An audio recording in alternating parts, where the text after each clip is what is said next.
What's going on, guys? It's Mark from M3 Fitness Mobile Detailing, and today we're going to go over every detailer's worst enemy. Make sure to tune into this video, like and subscribe, and support the channel. I appreciate it.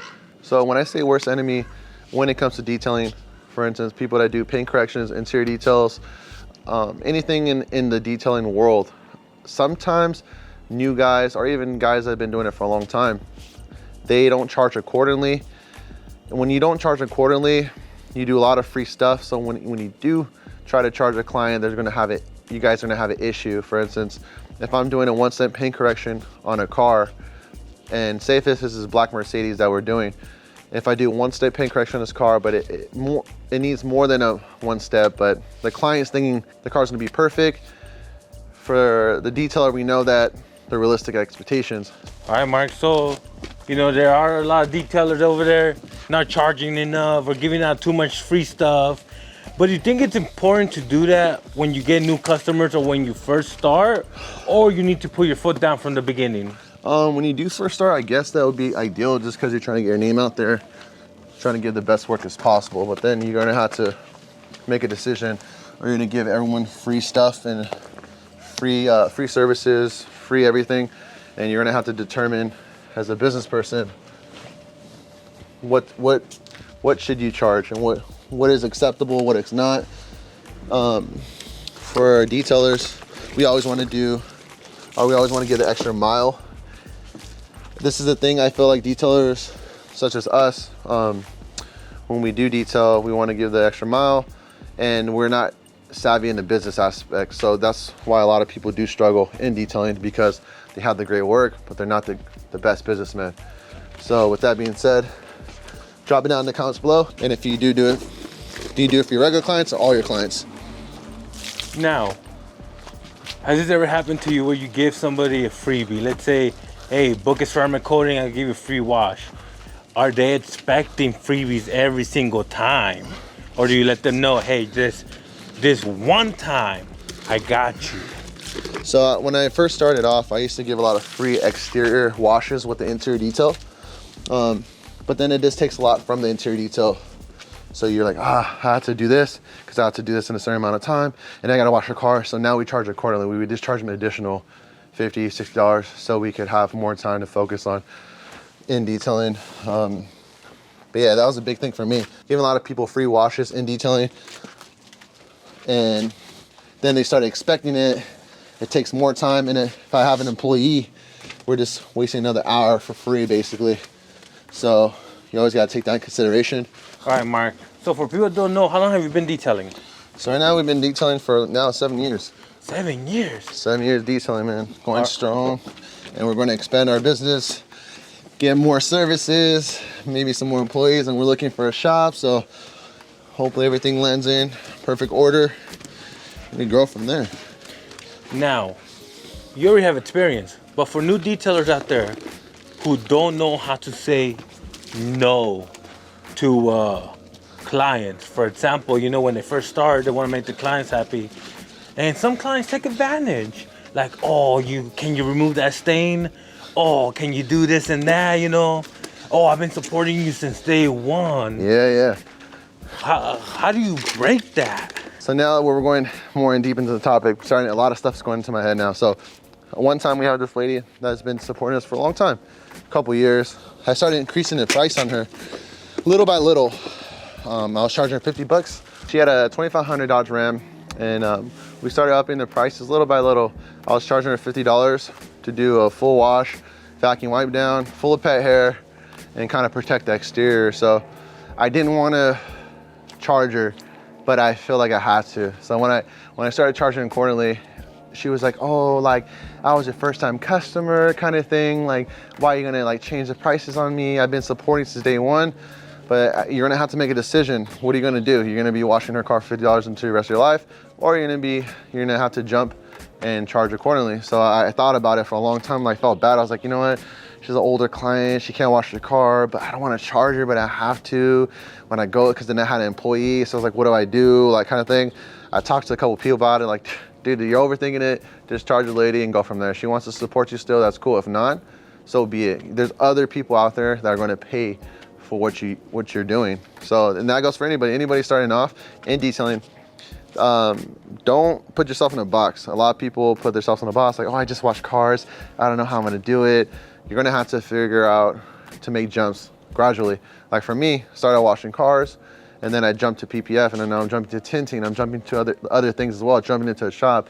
It's gonna be hard, but the best thing I heard, I think it was, I don't know who said it, but they said, with great risks come great rewards. In detailing, you're gonna have to do different services because winter comes around and it's windy, it's raining, etc. So yeah, you're gonna have to figure out either hire someone that could do it and contract them out, or just do it yourself. So yeah, that's the thing too. So when you do make the jump, charge accordingly. But yeah, I'd like to know in the comments, have you ever broken anyone's hearts in detailing, charging people more? Drop it down, man. And we like to see you guys' stories, and it's really interesting when we do read these and we build a community, and then yeah, we just learn from each other. So another thing interesting, when I first started out detailing, in the midway too, for instance, like just say someone had a scratch right here on the car. I'm washing the car, blah, blah, blah. And she goes, oh, can you get this scratch out real quick? Oh yeah, I'll do it for you. Not knowing that they're not gonna pay. So I'm like, yeah, I got it for you, don't worry. So when you do this in this situation, make sure, oh yeah, we can do it. It's an additional such and such. Do you want me to do it? But me at a young age, I was like, yeah, I got it, because I want their business. So I'll go buff it out and stuff. They go, oh, okay, thank you, man. And go, oh, what about this? Like, you see the stain right here? Can you get the stain right here as well? Boom, boom. So then I clean it from there. Oh, thank you, I appreciate it. Oh, I forgot to tell you about this spot too. Da, da, da.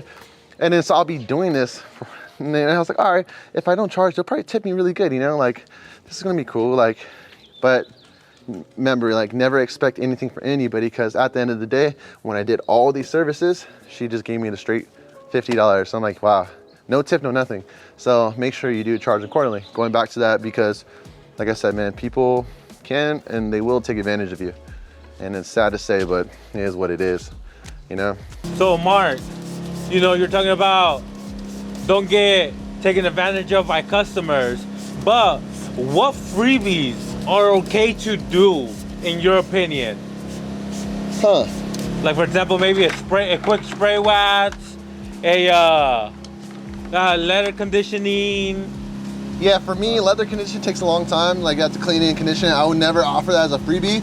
Maybe like an engine bay cleaning or something simple, something that doesn't take that long. If you like air fresheners, give it a free air freshener, give a free microfiber towel, something like that. Quick spray wax, ideally, something that doesn't take that long. If you're gonna give someone a free leather cleaning and conditioning, man, this would be like an hour right there.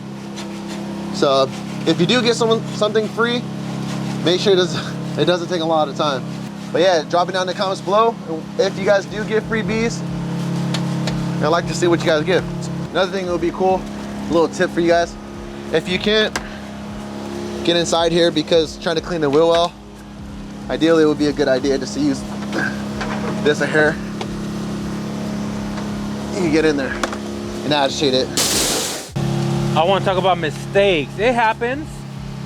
Like for example, have you ever had a customer be like, hey, you said it was only gonna take an hour. It took 2. Give me a discount. Or hey, you missed this spot. Hook me up with a free this and that. Yeah, it's this was a crazy story. We had a lady that wanted an interior detail and a quick wash and wax on the exterior. So when I offered her the services, we got it. We booked her, met her. She seemed like a cool lady. So after we're done with the services, we're like, hey, did you like the service? Yeah, cool. Make sure to give us a review to support us on our different platforms, etc. She's like, okay, cool. And then a couple of days later, I want to say like a week and a half later, she lives in an apartment, parks next to the sprinklers. So we get a review, like a 2-star review. And I was like, man, why did she do that? Like, she liked the services, whatever. And then so I reached out to her. I'm like, hey, how's it going? I seen that you're not happy with the results. She's like, oh, it's not me, it's my sister that's not happy. So she used my account to give you a bad review. And I, you know, there's 2 ways to react to a situation. You could be like, oh, like, you know, be emotional about it. But for me, I just been professional about it. Like, oh, okay, is there anything I could fix or help for the review, etc.? She was like, yeah, like they're just these water spots that started appearing after like a week after detailing. And I'm like, how would the water spots appear on the car? Huh? And I was like, it won't be our issue. Like, obviously we DI water and then we washed and waxed it. I didn't see any water spots, and I made sure we could walk over the whole car and to make sure they're happy with the service. So she was like, yeah, so the water spots appeared after a week or so. I'm like, that's weird. But I was like, all right, you know what, no worries. She's like, yeah, so if you could take care of it for free, I'll change the review. In my eyes, I'm like, man, I already know where this is going. Like, this water spots don't appear in a week. I know she parked next to the sprinklers. So I get there and the sprinklers are like, there's water spots all over the side of the car. I'm like, bro, there wasn't there when we left. So yeah, she asked for a freebie. It's kind of, I don't know, man. In that situation, I feel like it's kind of like blackmail in a sense, like extortion. Yeah, it's kind of extortion. Yeah. That's why I hate these platforms like this, like that are like, oh, give me a good reviews type thing. Like, yeah, why should I support it? It's good for the business, but people like that, man, like that you come across like to take advantage, going back to the same thing. So whatever, we took care of the issue, happy, 5 stars. But yeah, that's the thing too, man. Like, people want a lot of free stuff and they don't want to pay for it. And it sucks because it is what it is. But make sure when you do clients' cars, have befores and afters. All right, guys, so this is the video, we're wrapping it up. Make sure to drop the comments and like, subscribe, and let us know what you think about the video. If you guys give freebies, let us know, or if you don't, or if you're against it, or if you're for it, drop it down in the comments below. Thank you for tuning in. I appreciate you guys. Thank you.